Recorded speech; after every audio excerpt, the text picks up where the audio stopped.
A sus 17 años, no recibió flores ni promesas de amor. Recibió un destino sellado entre deudas y silencios. En 3 días, pertenecería a un hombre mayor que su propio abuelo. Y mientras todos celebraban la salvación de la familia, nadie notaba lo que ella estaba enterrando por dentro. En la Castilla silenciosa de finales del siglo XIX, donde el tiempo parecía detenerse entre olivares y viñedos, el apellido Beltrán aún resonaba con el eco de glorias pasadas. Sin embargo, la casa solariega de los Beltrán, en las afueras de Segovia, ya no albergaba más que sombras de lo que alguna vez fue, y el peso de la decadencia se cernía sobre sus habitantes como una condena irrevocable. María Beltrán contemplaba desde la ventana de su habitación los campos que alguna vez florecieron prósperos bajo el cuidado de su familia. A sus 17 años, sus ojos oscuros reflejaban una madurez impropia de su edad, forjada en la adversidad que había conocido desde niña. Sus manos, delicadas pero firmes, doblaban meticulosamente la única carta que había recibido aquella mañana. «María, tu padre solicita tu presencia», anunció su madre desde el pasillo, con voz apagada pero digna. María respiró profundamente. Sabía lo que significaba aquella llamada. Durante semanas, los murmullos entre sus padres, las cuentas revisadas a la luz de las velas y las visitas de notarios habían anunciado lo inevitable. Su destino estaba siendo negociado como última moneda de la familia. La biblioteca, antes repleta de volúmenes valiosos, ahora mostraba estantes semivacíos, testigos silenciosos de ventas desesperadas. Don Rafael Beltrán, erguido junto al escritorio de nogal, mantenía la postura orgullosa que ni siquiera la ruina había conseguido doblegar. «Hija mía, las circunstancias nos han llevado a una situación que requiere decisiones difíciles», comenzó, evitando mirarla directamente. «Su Excelencia el Duque de Monteverde ha presentado una propuesta de matrimonio». María sintió que el suelo se desvanecía bajo sus pies. El Duque de Monteverde, un anciano de 75 años, según las habladurías, un hombre al que jamás había visto, pero cuyo nombre inspiraba tanto respeto como temor en toda la comarca. «Padre, yo...» intentó protestar. «No hay alternativa, María», interrumpió don Rafael con voz severa pero quebradiza. «Los acreedores están a las puertas. Tu madre, Lucía y Pedro dependen de esta decisión. El Ducado de Monteverde ofrece la única salvación para esta familia». María observó por la ventana a sus hermanos pequeños, Lucía de 10 años y Pedro de 8, jugando ajenos a la tormenta que se cernía sobre ellos. En sus rostros inocentes encontró la resolución que necesitaba. «¿Cuándo debo conocer a mi prometido?», preguntó con voz serena, sorprendiendo a su propio padre. 3 días después, el carruaje de Monteverde, elegante pero discreto, se detuvo frente a la casa de los Beltrán. María, ataviada con su mejor vestido de tarde, esperaba en el salón principal con las manos entrelazadas sobre el regazo para disimular su temblor. Su madre le había recogido el cabello castaño en un moño sencillo pero elegante, resaltando la fineza de sus rasgos. La puerta se abrió para dar paso a don Alonso de Rivas, duque de Monteverde.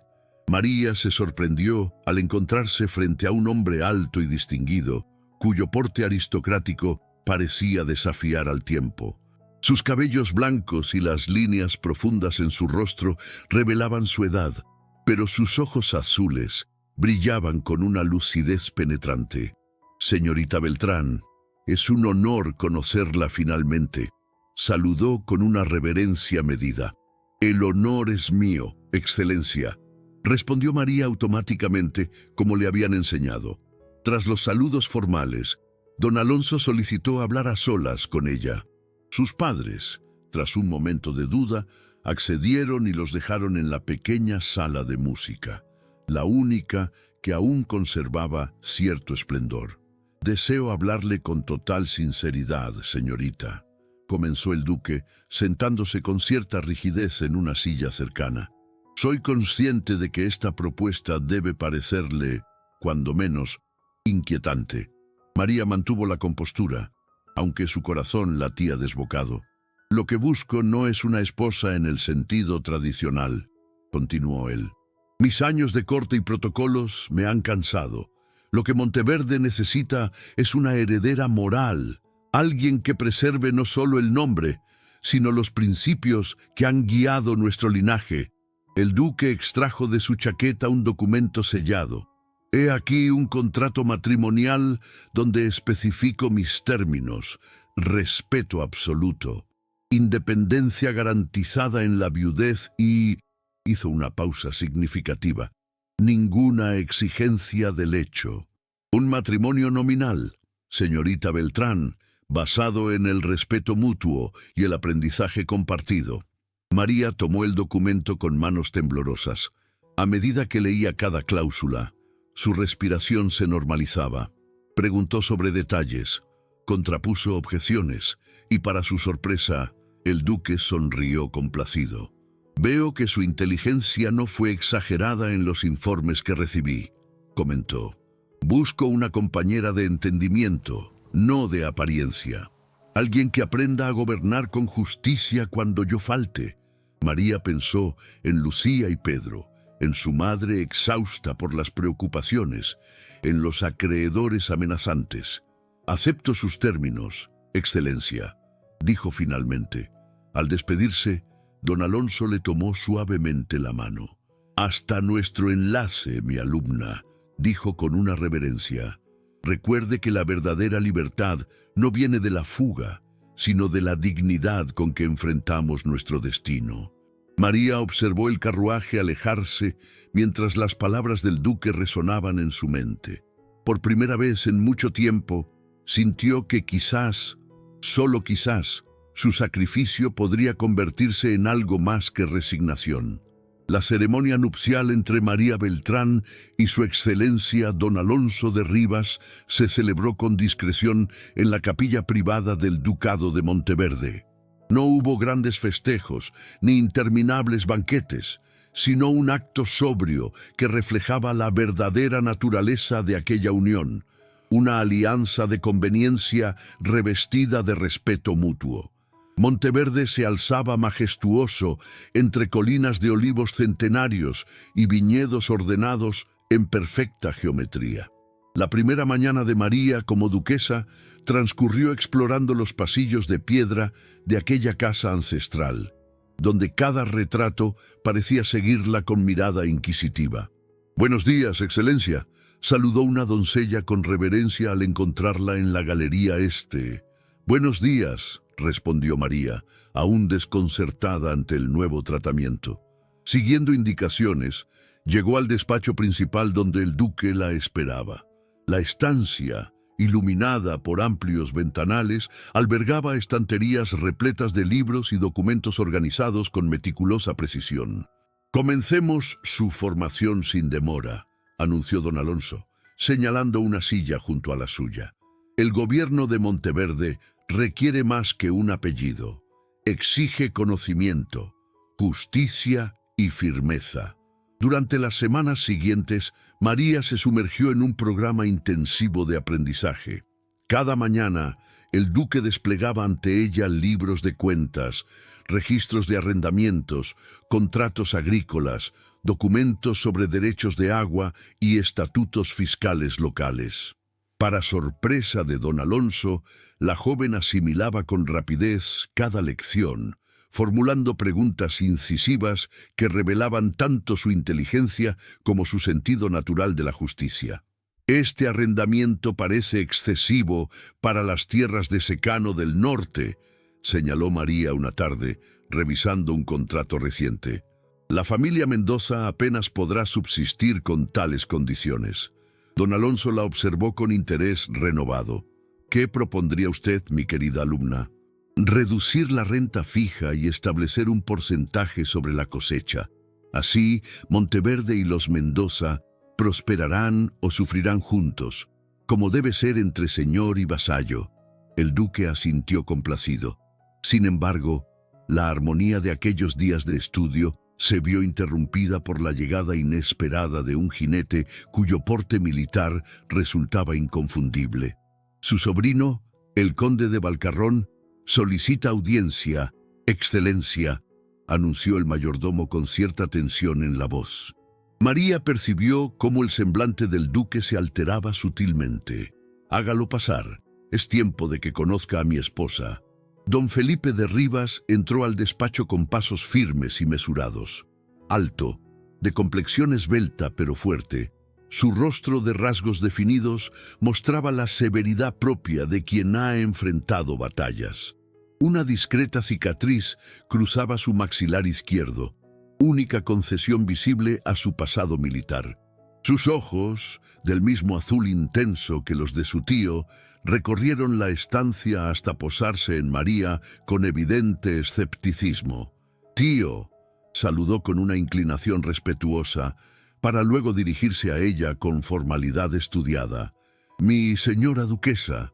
La cena aquella noche transcurrió bajo el peso de una cortesía forzada. María observó la dinámica entre tío y sobrino. Respeto genuino mezclado con discrepancias profundas pero contenidas. «El conde ha servido como médico militar en las colonias», explicó don Alonso. «Su conocimiento resultará valioso para la administración sanitaria de nuestras aldeas. Si es que la nueva administración considera prioritaria la salud de sus colonos», comentó Felipe con tono aparentemente casual, pero cargado de intención. María sostuvo su mirada sin titubear. «Toda buena administración considera prioritario el bienestar de quienes trabajan la tierra, conde. Monteverde no será la excepción». Al día siguiente, mientras revisaba documentos en la biblioteca, María se encontró a solas con Felipe. El conde cerró la puerta tras de sí y se aproximó con expresión grave. «Seré directo, señora. Desconozco qué artes empleó para engatusar a mi tío, pero le advierto que Monteverde no es moneda para cazadotes de fortuna». La acusación golpeó a María como una bofetada, pero en lugar de retroceder, se irguió con dignidad. «No le permito que cuestione mi honor, conde. Juzgue mis actos futuros, no sus prejuicios presentes». Su respuesta pareció desconcertar momentáneamente a Felipe, quien inclinó levemente la cabeza antes de retirarse. Sin embargo, aquel enfrentamiento fue solo el primero de muchos. Cada decisión, cada sugerencia de María era sometida por él a un escrutinio implacable, como si esperara constantemente encontrar pruebas de su incompetencia o malicia. La presencia constante de doña Verónica de Rivas, prima lejana del duque y autoproclamada guardiana de las tradiciones familiares, no ayudaba a mejorar la situación. La mujer, de porte aristocrático y sonrisa tensa, susurraba comentarios venenosos cada vez que María pasaba cerca. «Una muchacha de provincia jugando a ser duquesa», murmuró a otro familiar en un corredor, lo suficientemente alto para ser escuchada. «El tiempo pondrá las cosas en su sitio». A pesar de la hostilidad, María continuó su formación con determinación. Durante una inspección de los graneros con don Alonso y Felipe, detectó una discrepancia en los registros de almacenamiento que, de no corregirse, habría resultado en graves pérdidas para la cosecha de trigo.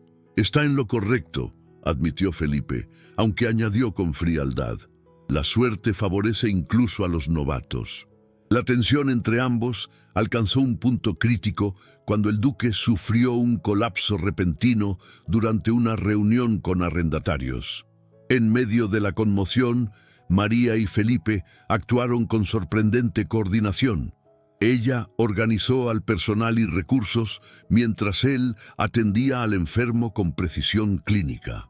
«Necesito agua fresca, paños limpios y que despejéis la sala», ordenó María a los sirvientes con voz clara y serena. «Elevad su cabeza, aflojadle el cuello», indicó Felipe, tomando el pulso del duque. «La crisis pasará, pero necesitará reposo absoluto». Mientras velaban turnándose junto al lecho de don Alonso, Un respeto reluctante comenzó a germinar entre ellos. María observaba la meticulosidad con que Felipe revisaba los signos vitales de su tío. Él notaba la diligencia con que ella atendía cada necesidad, anticipándose a sus instrucciones médicas. 3 días después, con el duque recuperándose lentamente, doña Verónica convocó una reunión privada con varios miembros de la familia Rivas. Su voz, habitualmente comedida, resonaba con inusitada vehemencia desde el Salón Azul. «Tengo los medios para restaurar el orden natural en Monteverde», declaró. «Ninguna advenediza usurpará lo que por sangre y tradición nos corresponde». María, que pasaba casualmente por el corredor adyacente, se detuvo al escuchar la amenaza apenas velada. A través del resquicio de la puerta entreabierta, vio a Verónica sostener lo que parecía ser un documento sellado. «El testamento de mi primo debe reflejar la voluntad del linaje, no el capricho de su vejez», añadió con resolución implacable. «Y me aseguraré personalmente de que así sea». Un escalofrío recorrió la espalda de María mientras se alejaba silenciosamente. Aquella noche, contemplando las estrellas desde su balcón, comprendió que su verdadera prueba en Monteverde apenas comenzaba. La recuperación de don Alonso progresaba con la lentitud propia de su avanzada edad. Durante su convalecencia, y siguiendo sus instrucciones expresas, María comenzó a presidir las audiencias con los colonos y arrendatarios de Monteverde. Cada mañana, sentada en el despacho principal con el libro de registros abierto frente a ella, recibía a quienes solicitaban revisiones de contratos, préstamos de semillas o resolución de disputas menores. «La familia Ordóñez solicita una prórroga para el pago del arrendamiento, mi señora», anunció el administrador una mañana.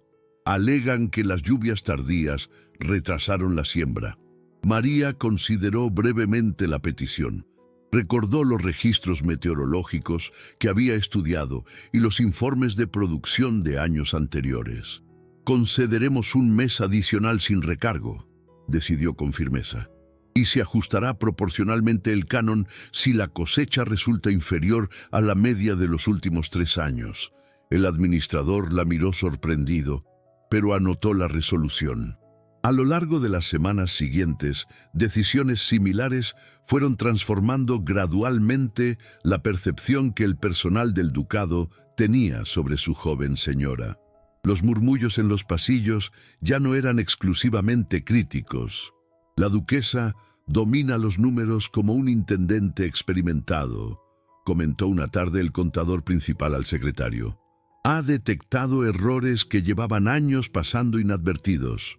Felipe, que había permanecido en Monteverde para supervisar la salud de su tío, observaba estos cambios con una mezcla de escepticismo y curiosidad mal disimulada.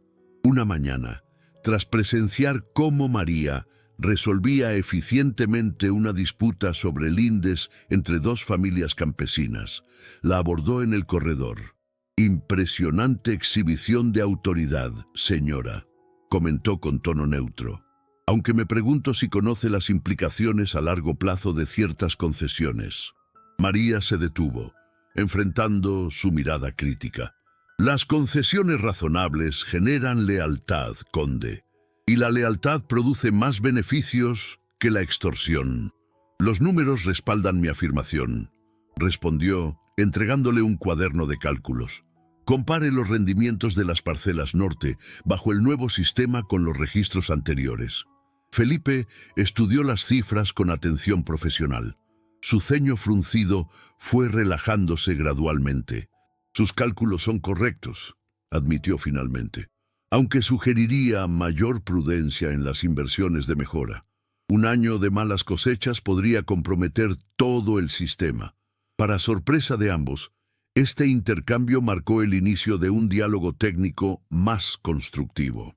Las discusiones seguían siendo intensas, pero ahora se centraban en los méritos de diferentes enfoques administrativos más que en la competencia de María para implementarlos. Don Alonso, ya capaz de sentarse en el jardín durante breves periodos, contemplaba esta evolución con satisfacción apenas disimulada. Una tarde soleada llamó a ambos a su presencia. El tiempo apremia y Monteverde necesita previsión, declaró con voz debilitada pero autoritaria. Quiero que trabajéis juntos en el plan para las próximas cosechas. La propuesta generó tensión inmediata. María y Felipe intercambiaron miradas recelosas, pero ninguno osó contradecir al duque. Durante las semanas siguientes, largas sesiones de trabajo conjunto pusieron a prueba la capacidad de ambos para colaborar. María propuso un sistema de rotación de cultivos y un fondo de reserva para épocas de escasez, mientras Felipe insistía en la necesidad de sanear primero las deudas históricas del ducado. Si no limpiamos los libros ahora, cualquier reforma será construida sobre arena, argumentaba él, señalando registros de impagos acumulados. Y si no mejoramos las condiciones de producción, nunca generaremos el excedente necesario para saldar esas deudas, contraponía ella con igual convicción. Los debates, aunque técnicos, revelaban visiones de mundo fundamentalmente distintas. Él priorizaba el orden y la tradición, ella la innovación práctica y la justicia inmediata. Mientras esta compleja dinámica se desarrollaba, doña Verónica intensificaba sus maniobras entre bastidores. Convocó a varios parientes, incluido don Esteban de Rivas, un juez de la audiencia provincial, para articular estrategias que limitaran la creciente influencia de María. La muchacha está usurpando funciones que corresponden a la familia por derecho de sangre, declaró durante una cena privada. Debemos intervenir antes de que sea demasiado tarde. La oportunidad para poner a prueba las capacidades de María surgió de forma inesperada cuando se detectó una plaga en las viñas del sector este. Los arrendatarios, alarmados, acudieron al ducado solicitando orientación.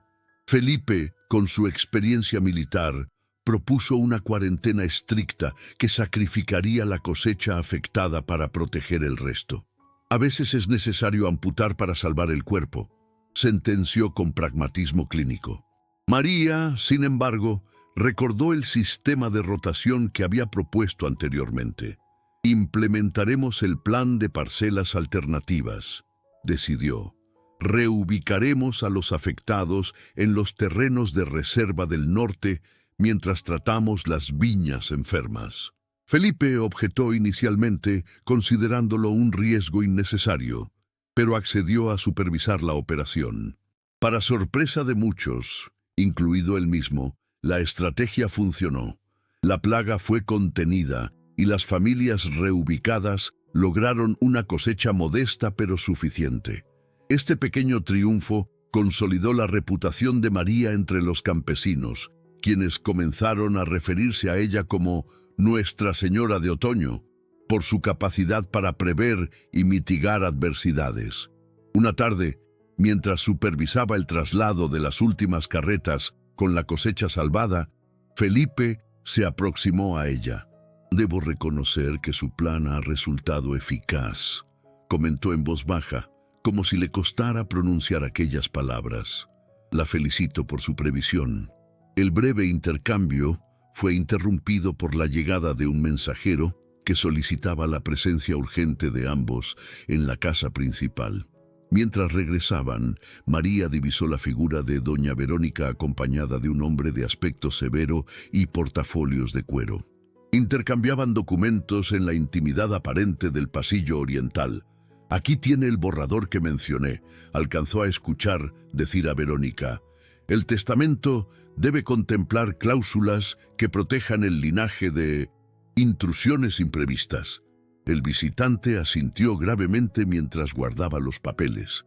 María sintió una inquietud profunda, pero mantuvo el semblante sereno mientras se dirigía al encuentro de don Alonso, consciente de que la batalla por su lugar en Monteverde acababa de intensificarse. El cambio de estación trajo consigo un ambiente de expectación contenida en Monteverde. Los resultados de las cosechas habían superado las previsiones más optimistas. gracias en gran medida a las reformas implementadas por María. Sin embargo, las sombras de la intriga seguían extendiéndose por los pasillos del ducado como hiedra venenosa. La mañana en que debía realizarse la auditoría anual de las cuentas, María despertó antes del alba. Se vistió con sobria elegancia, eligiendo un vestido en tonos verde oscuro que reflejaba tanto autoridad como sobriedad. Sabía que aquella jornada podría definir su posición en Monteverde. El salón principal había sido dispuesto con mesas largas donde se exhibían ordenadamente los libros contables, registros de producción y documentos administrativos de todas las propiedades del ducado. Don Alonso presidía la sesión desde un sillón elevado, flanqueado por Felipe y el notario provincial. Entre los asistentes se encontraban representantes de las principales familias arrendatarias y varios miembros de la familia Rivas, incluida doña Verónica, cuya mirada destilaba desconfianza. «Procederemos con la revisión anual de la administración de Monteverde», anunció don Alonso con voz clara aunque fatigada.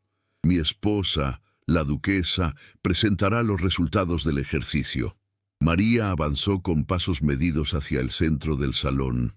Durante las 3 horas siguientes, expuso metódicamente cada aspecto de la gestión: rendimientos agrícolas, mejoras en infraestructuras, resolución de litigios antiguos y, finalmente, el estado de las arcas ducales. Sus explicaciones, precisas y respaldadas por cifras meticulosamente compiladas, crearon un silencio admirativo entre los presentes. «Como pueden apreciar», concluyó, «las rentas han aumentado un 17% sin incrementar las cargas a los arrendatarios. El secreto no ha sido exigir más, sino producir mejor». El administrador principal corroboró las cifras, y varios colonos asintieron con aprobación apenas disimulada. María sintió un leve alivio interior mientras regresaba a su asiento. La tensión regresó cuando el contador designado por la familia Rivas solicitó revisar ciertos movimientos específicos en los registros auxiliares. María respondió con serenidad, demostrando conocimiento exhaustivo de cada transacción cuestionada. Fue durante este intercambio cuando descubrió la primera anomalía. «Este desembolso para reparaciones en los Molinos Oeste», señaló María, revisando un documento, «excede en un 40% el presupuesto aprobado, pero no encuentro informes que justifiquen tal incremento». El contador palideció levemente. «Fueron gastos imprevistos, Excelencia». «Extraño», respondió ella con tono neutro, «considerando que los Molinos Oeste fueron renovados completamente hace apenas 3 años». Un murmullo recorrió la sala. María continuó revisando documentos y pronto identificó un patrón. Varias propiedades administradas por allegados de doña Verónica presentaban sobrecostos inexplicables y rendimientos inferiores a los esperados. Con meticulosidad implacable, María fue exponiendo cada inconsistencia. No formulaba acusaciones directas, pero las cifras hablaban por sí mismas. Existía un desvío sistemático de fondos hacia ciertos miembros del círculo íntimo de Verónica. «Estos fondos deberán ser reintegrados a las arcas ducales», declaró con firmeza. «Y las propiedades afectadas serán sometidas a una supervisión especial el próximo ejercicio». El rostro de doña Verónica se contrajo en una mueca de indignación mal disimulada. Felipe, que había seguido toda la exposición con interés creciente, observaba a María con una expresión indescifrable. La audiencia concluyó con una aprobación general de la gestión presentada. Al dispersarse los asistentes, María percibió un cambio sutil en el ambiente. Las miradas ya no transmitían exclusivamente recelo, sino un respeto reluctante que suponía una pequeña victoria personal. Aquella noche, durante la cena, Felipe se dirigió a ella por primera vez con algo parecido a la cordialidad. Su manejo de las cifras fue impecable, comentó mientras le servían el vino. Pocos contadores profesionales habrían detectado esas discrepancias. Los números no mienten, conde, solo requieren atención y honestidad para interpretarlos. Un amago de sonrisa apareció en el rostro habitualmente severo de Felipe, pero se desvaneció cuando doña Verónica se aproximó a ellos. «Una actuación admirable, querida», dijo con dulzura venenosa, aunque algunas tradiciones familiares escapan al entendimiento de los recién llegados. La cena transcurrió entre conversaciones forzadas y tensiones apenas contenidas. María percibía que algo estaba gestándose bajo la aparente normalidad de los rituales sociales. Su intuición se confirmó a la mañana siguiente cuando todos los miembros de la casa fueron convocados al salón principal por doña Verónica. «Lamento tener que abordar un asunto tan delicado en público», comenzó con fingido pesar, «pero hay cuestiones que conciernen al honor del ducado y no pueden ser ignoradas». Felipe, que acababa de entrar al salón, frunció el ceño ante la escena imprevista. Don Alonso, aún débil pero alerta, observaba desde su sillón con expresión grave. «Ha llegado a mi conocimiento», continuó Verónica, «que ciertas decisiones recientes contravienen no solo la tradición de los Rivas, sino los principios fundamentales de nuestro linaje». Con deliberada teatralidad, desplegó varios documentos ante la audiencia. «La actual administración está comprometiendo propiedades ancestrales en esquemas de dudosa legalidad, favoreciendo a advenedizos sin conexión con nuestro legado histórico». Las acusaciones apuntaban directamente a María.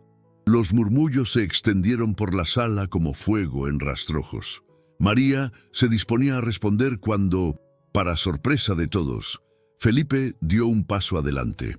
«Los documentos financieros fueron examinados exhaustivamente ayer», declaró con voz firme. «Cualquier acusación sobre irregularidades debió presentarse durante la audiencia oficial, no en este teatro improvisado». Doña Verónica palideció momentáneamente, pero recuperó la compostura.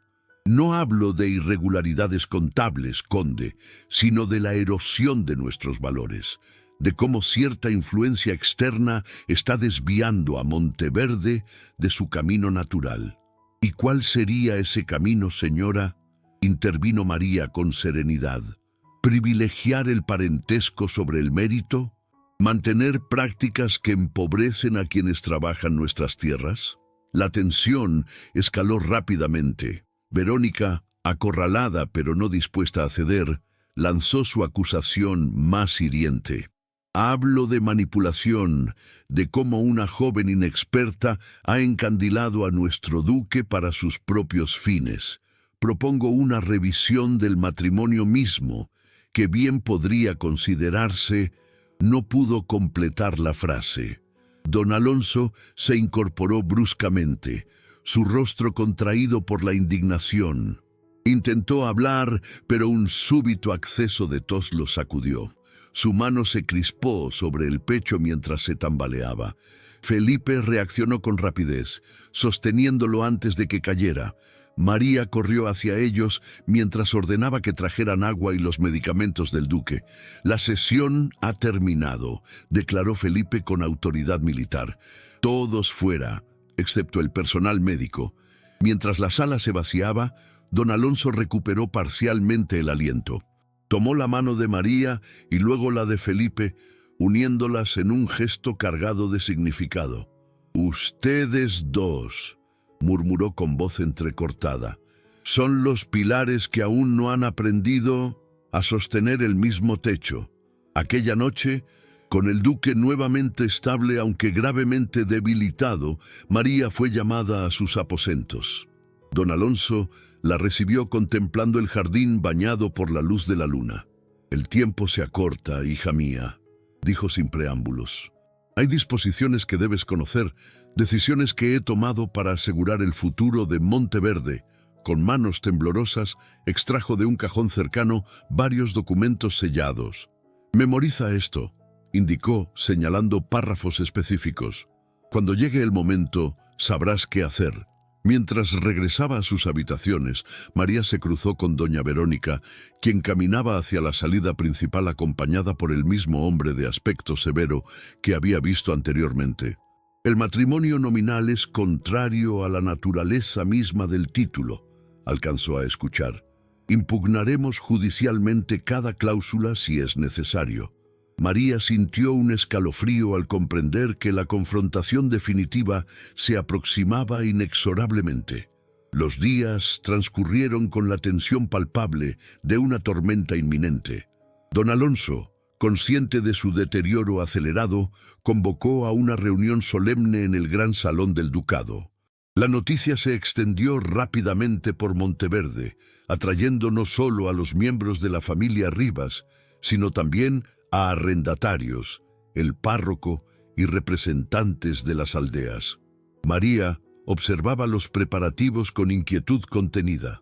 Aquella mañana había revisado meticulosamente los documentos que el duque le entregara, memorizando cláusulas y disposiciones que pronto serían motivo de disputa. El salón resplandecía bajo la luz de candelabros. Los asistentes se acomodaron siguiendo el protocolo. La familia Rivas, cerca del estrado, funcionarios y autoridades en el centro, colonos respetuosamente de pie en la parte posterior. Don Alonso entró apoyado en un bastón de ébano y plata. Su rostro pálido mantenía la dignidad imperturbable de quien ha tomado decisiones irrevocables. Tras él, el notario real portaba un cofre de madera labrada. «Agradezco vuestra presencia en este día significativo para Monteverde», comenzó con voz débil. «La providencia me ha concedido larga vida, pero no la inmortalidad. Es tiempo de asegurar la continuidad de este legado». Un silencio expectante invadió la sala. Felipe, en primera fila, mantenía la mirada fija en su tío. Junto a él, doña Verónica disimulaba mal su impaciencia. «Durante generaciones», continuó don Alonso, «los Rivas han gobernado estas tierras guiados por el principio de nobleza obliga. Sin embargo, hemos confundido la sangre con el mérito, el parentesco con la capacidad». Murmullos de desaprobación surgieron entre los familiares tradicionales. El duque prosiguió imperturbable. «He redactado un testamento que refleja mi voluntad respecto al futuro de Monteverde. No es una decisión caprichosa, sino meditada largamente». El notario extrajo un documento sellado con el emblema ducal y comenzó la lectura.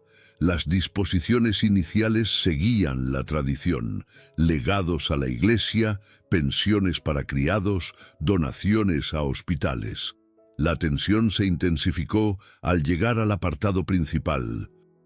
Considerando la necesidad de asegurar un gobierno justo y eficiente, dispongo que durante 10 años el ducado será administrado conjuntamente por doña María Beltrán de Rivas y don Felipe de Rivas, conde de Valcarrón, mediante deliberación registrada en actas firmadas por ambos. Ninguna decisión de importancia tendrá validez sin la aprobación conjunta de ambos regentes. El salón estalló en exclamaciones de asombro e indignación. Doña Verónica se levantó bruscamente. «Esto es inadmisible. Una forastera sin linaje compartiendo el gobierno con un Rivas». «Continúe, notario», ordenó don Alonso con firmeza inquebrantable.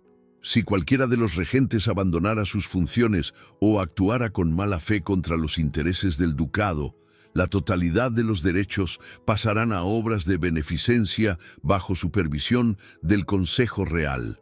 El notario hizo una pausa ante la conmoción. Felipe, que había mantenido un silencio sepulcral, se incorporó lentamente. «Solicito la palabra, tío», dijo con voz serena pero firme.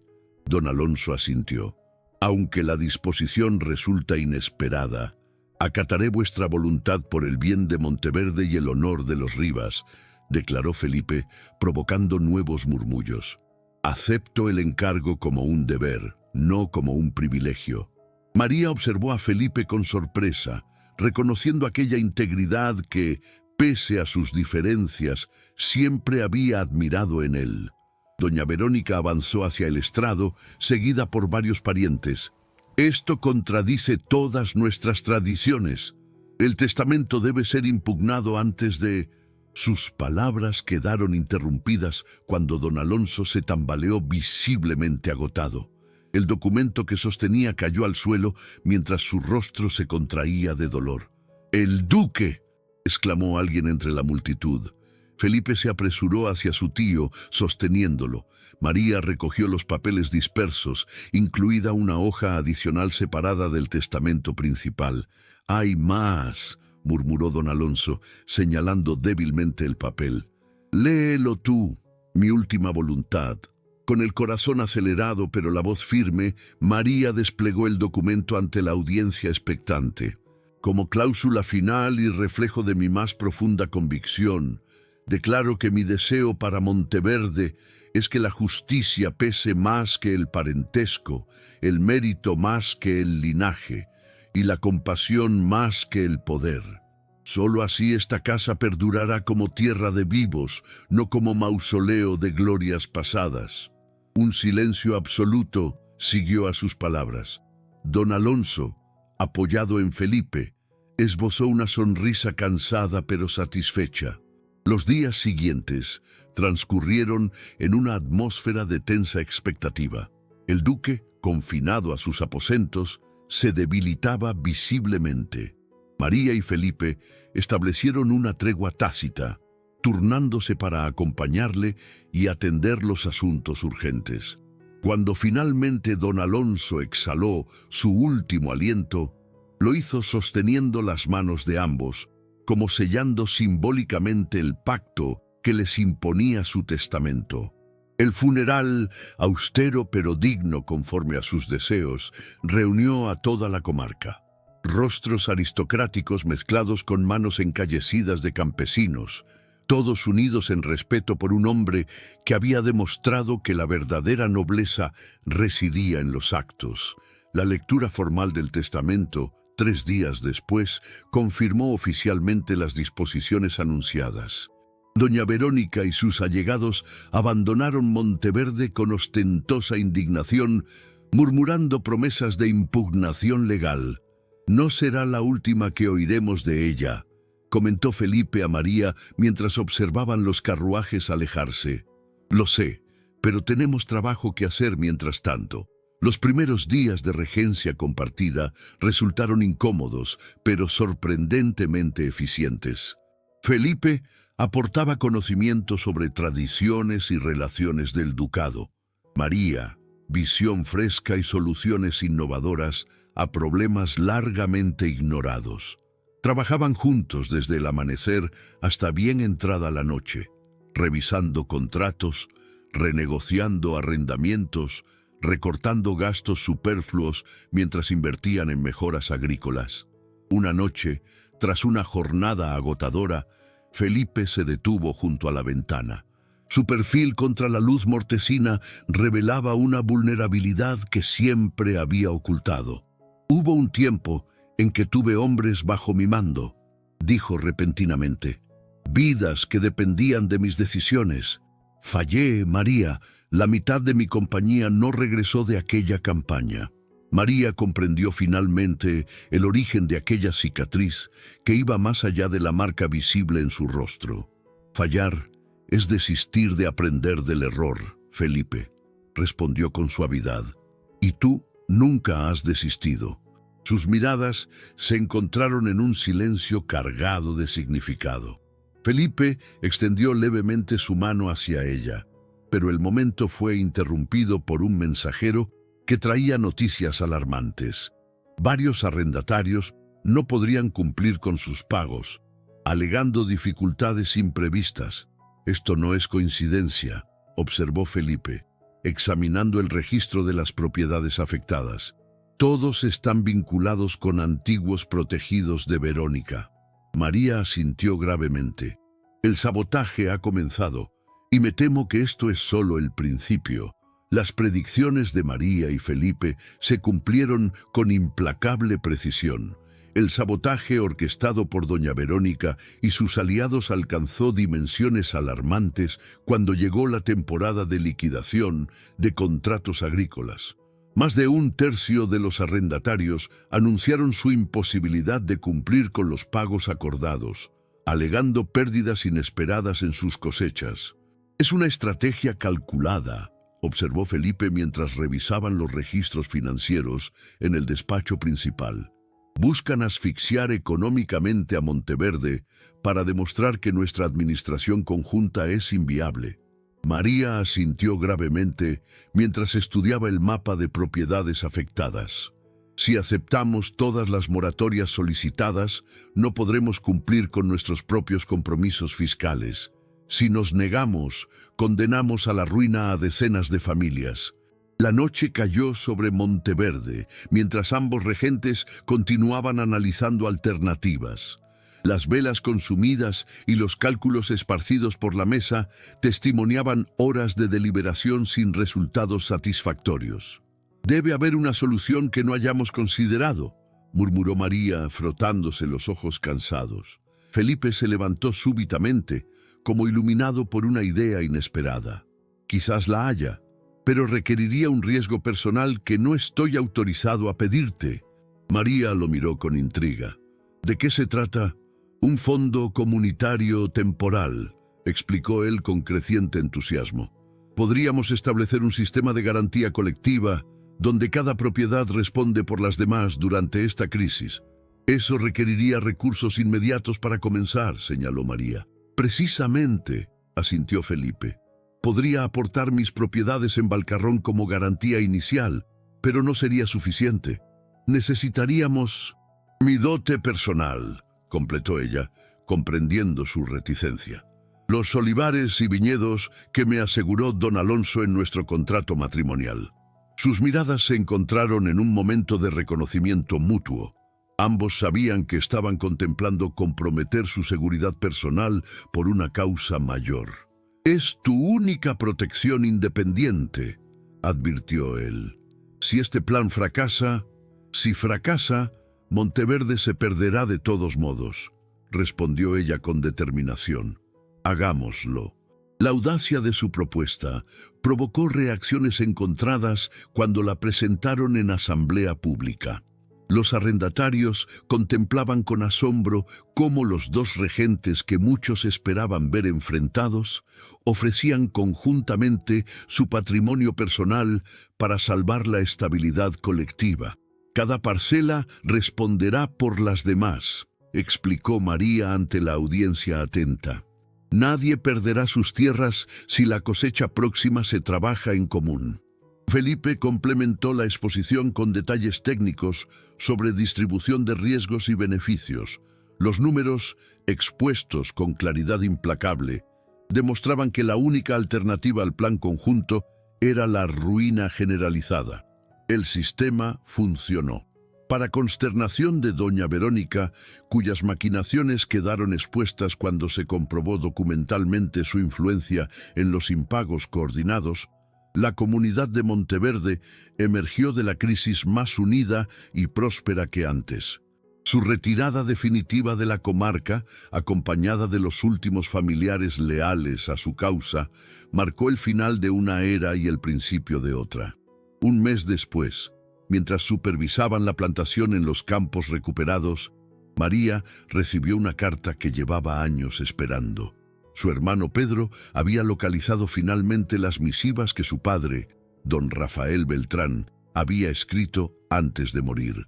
En ellas, el orgulloso hidalgo expresaba su arrepentimiento por haberla forzado a un matrimonio que temía la condenaría a la infelicidad. «Ruego al cielo que encuentres dignidad en tu sacrificio, aunque no pueda darte felicidad», leyó María en voz alta con lágrimas contenidas. Pobre padre, nunca supo que su mayor temor resultaría ser mi salvación. Felipe, que había escuchado en silencio, se acercó cautelosamente. «¿Lo has perdonado?», preguntó con suavidad. «Hace tiempo que sí», respondió ella, plegando la carta. «El perdón nos libera a ambos, aunque él ya no pueda saberlo.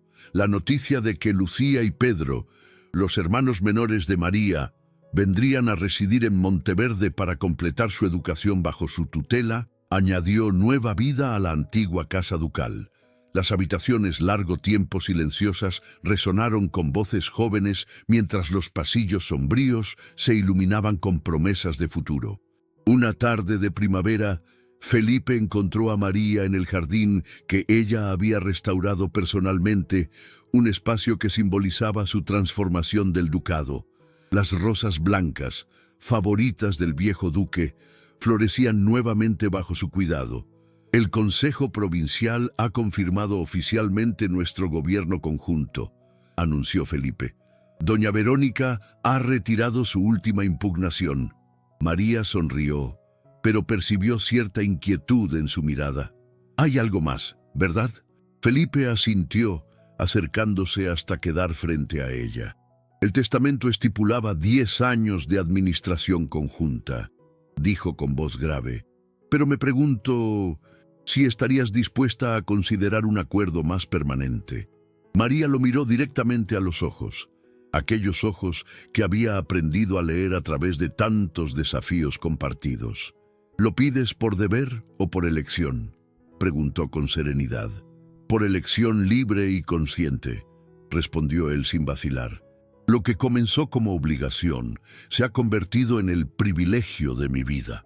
El jardín en flor fue testigo del beso que sellaba no un contrato impuesto, sino una alianza elegida. Un beso donde no había prisa ni imposición, solo la certeza compartida de dos voluntades que habían encontrado en el respeto mutuo el camino hacia el amor verdadero. En los años siguientes, Monteverde floreció bajo su liderazgo conjunto. La reforma agraria moderada que implementaron se convirtió en modelo para otras regiones. La escuela que fundaron para los hijos de colonos y sus propios herederos simbolizaba la nueva era, una tierra de vivos, no de sombras, de mérito, no solo de linajes, de amor elegido, no de resignación impuesta. Gracias por compartir conmigo este momento. Si aún no estás suscrito a Cuentos de Amor de Época, suscríbete ahora y activa la campanita para no perderte ninguna historia como esta. Cuéntame en los comentarios si te has identificado con algún personaje de esta historia. Quiero saber tu experiencia y cómo te ha hecho sentir.